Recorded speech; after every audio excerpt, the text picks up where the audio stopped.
Am I the a-hole for causing a woman who bad-mouthed me at work to get fired? I kind of already know what people's answer to this would be, but I'm just asking to make sure. For backstory, I'm a 24 male, born and raised in a fairly small town, surrounded by even smaller towns.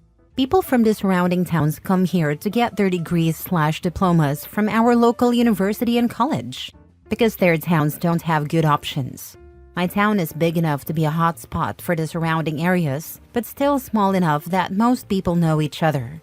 In fact, many families know each other generationally. The situation: I work as an advisor at our local bank branch. About 2 months ago, a 23 female was hired as a clerk. She's from one of the surrounding towns and had just graduated from our local university a few months prior. For the first month, everything went well. She joined our friend circle and there were no issues whatsoever. About a month later, one day after work, she pulled me aside and asked me out on a date. I politely declined and reminded her that I was married. Most of my coworkers and I have known each other since high school, if not earlier. My wife was part of this same circle, and we've been together since we were 15.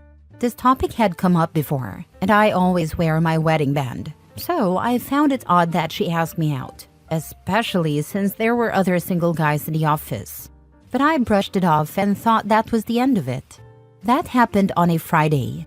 On Monday, halfway through my shift, one of my other coworkers, 24 female, told everyone that the 23 female had claimed I pulled her aside, asked her out, and wouldn't take no for an answer.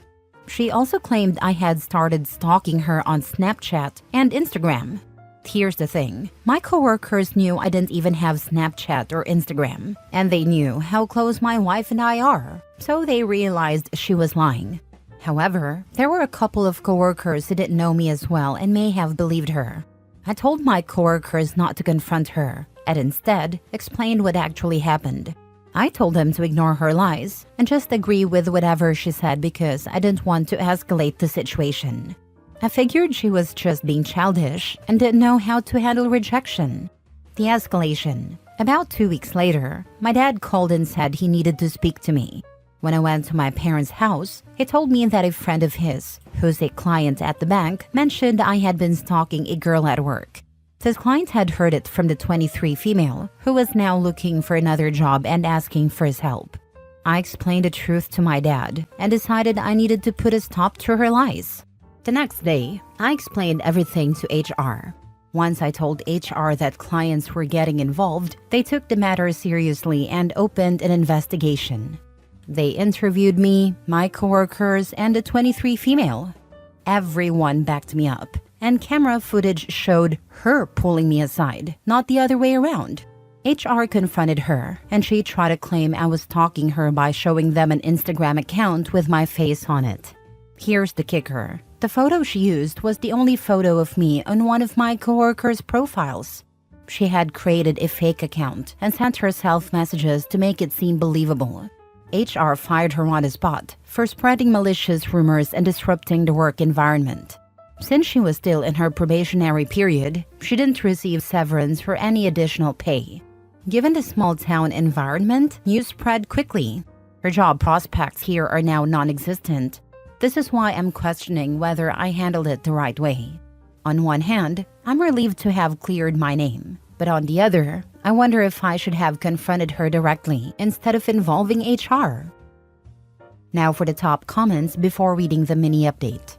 She decided to F around and found out, and deserved to be fired, not the a-hole. You also shouldn't feel bad about the backlash she's receiving. If you hadn't defended yourself, her lies could have permanently damaged your reputation in your town. She got what she deserved, and now you don't have to worry about her anymore. Not the a-hole. She actively tried to ruin your life and caused a huge hubbub in your workplace. You tried to ignore her, but she kept pushing. She's a psychopath, and appropriate workplace consequences were meted out. Fafo. You didn't get her fired. She got herself fired. Consider legal options if you think she'll keep bad-mouthing you everywhere. Slander and libel are both against the law, not the a-hole. It's possible that you live in a locality where many people proclaim great fondness for the 10 Commandments and favor displaying them in schools and courthouses.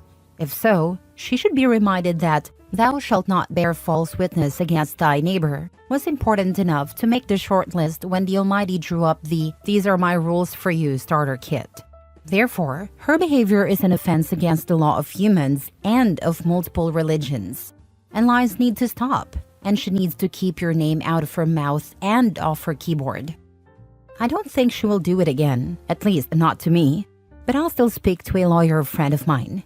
Thank you very much for this advice. Mini update. Thank you everyone for the comments. As I mentioned in the first line of this post, I had a feeling I knew the answer, and all of the comments have reiterated the same, so I'm at peace now. As a lot of comments suggested, if not her, at some point HR would have heard about this and potentially punished me. Thank you all for helping me clear my conscience. I also agree, I should have gone to HR as soon as my coworkers told me the first time. I just gave her the benefit of the doubt. Lesson learned. This was the first time I've dealt with something like this, which is why I needed the advice/clarification. People are asking why the footage are still available weeks later. I'm going to make a wild guess that either those people haven't worked at a bank or they worked at one but did not find out about their footage storage policies. For security reasons, employees will generally not be informed of the exact storage policies. However, when a theft occurred at our branch 2 years ago, I am aware that they were able to pull up footage from 3 months prior. I don't know what kind of banks you guys are used to, but banks store security camera footage longer than most businesses. Each bank and each branch will have their own policies on how long they keep footage. Next story. Am I the a-hole for telling my best friend if she wasn't always trying to get with my husband, her boyfriend wouldn't have left her? I, 27 female, have been best friends with Kira, 25 female, since we were little. We were neighbors, went to the same school, college, etc.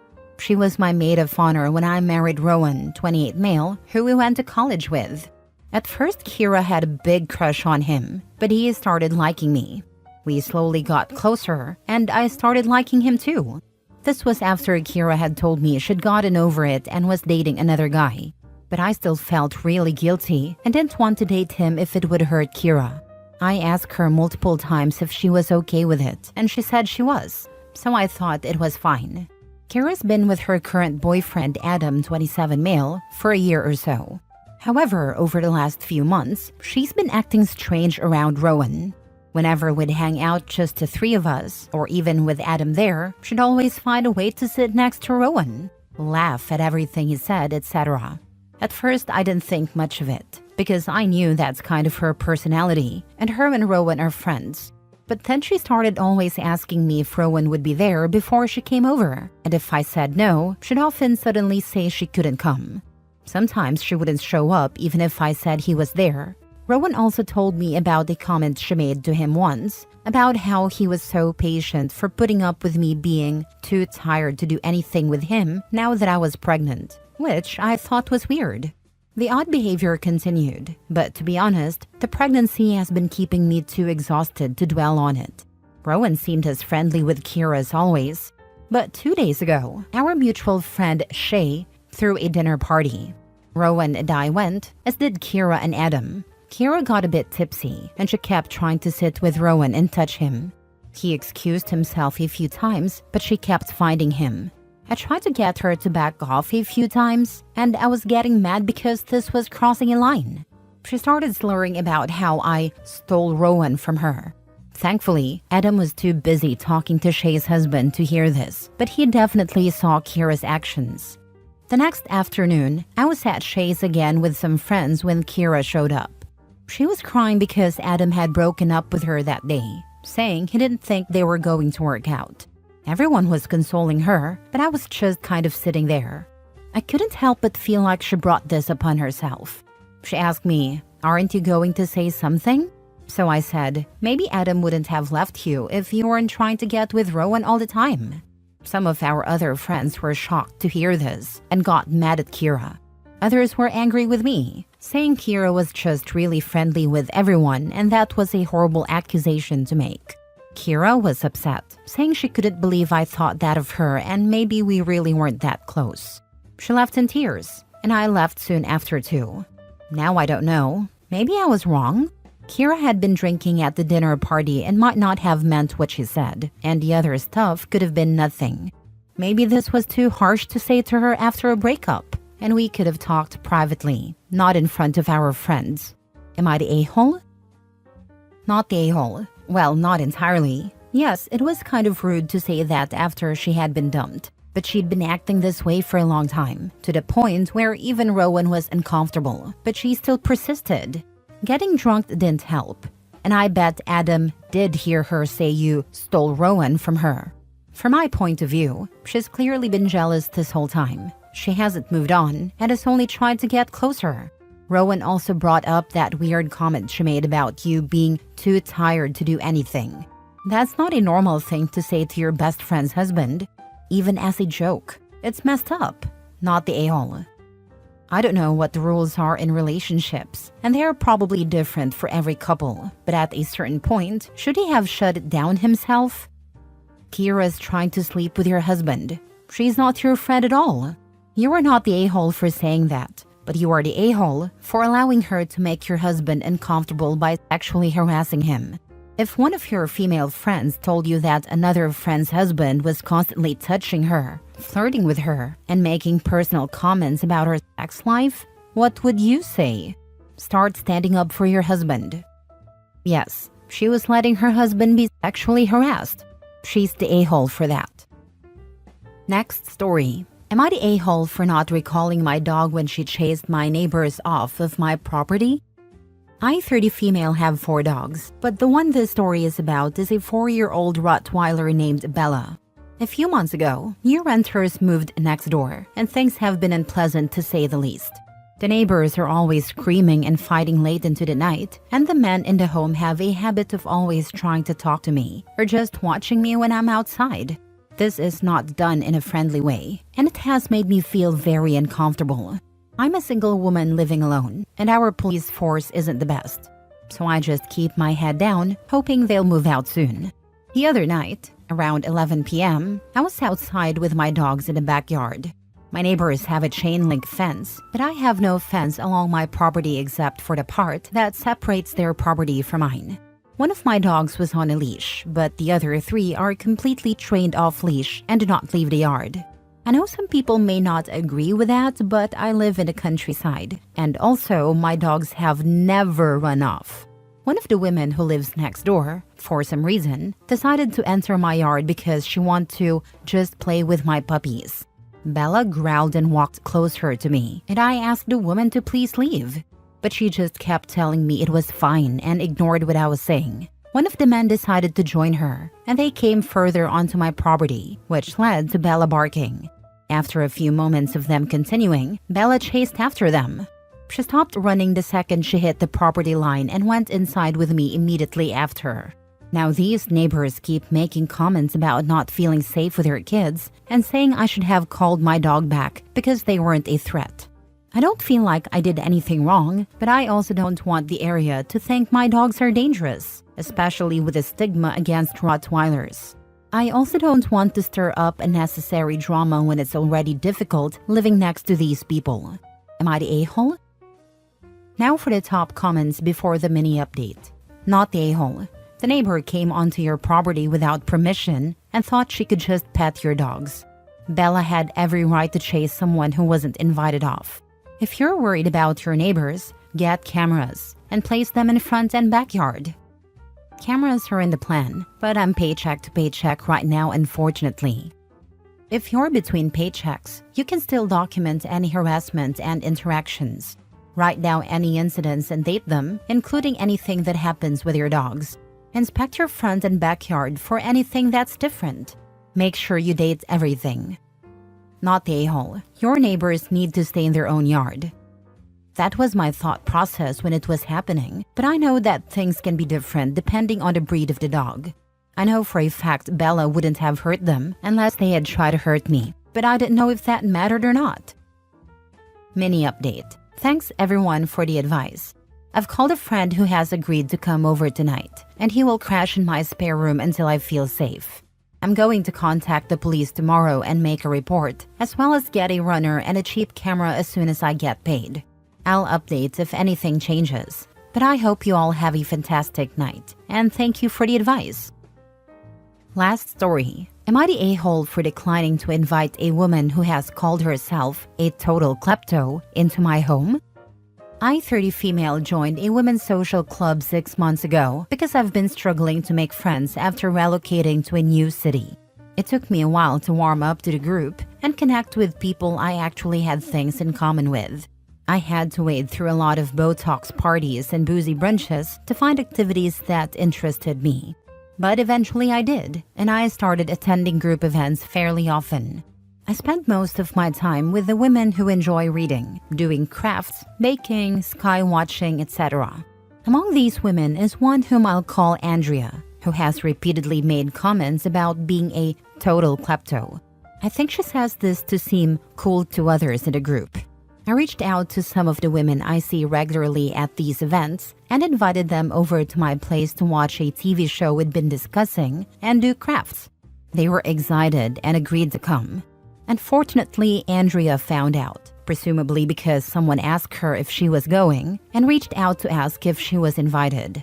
I thought about it for a bit and then told her no, explaining that I only had so much space at home. She didn't believe me and pressed me for the real reason, saying I thought we got along, which, yes, is true. I told her I wasn't comfortable inviting a self-proclaimed kleptomaniac into my home. I explained that I've worked hard for what I have, and it wouldn't make sense to knowingly invite someone who brags about stealing. She replied quietly, okay, and then added, "You're painting me out to be some horrible criminal when you don't even know anything about me."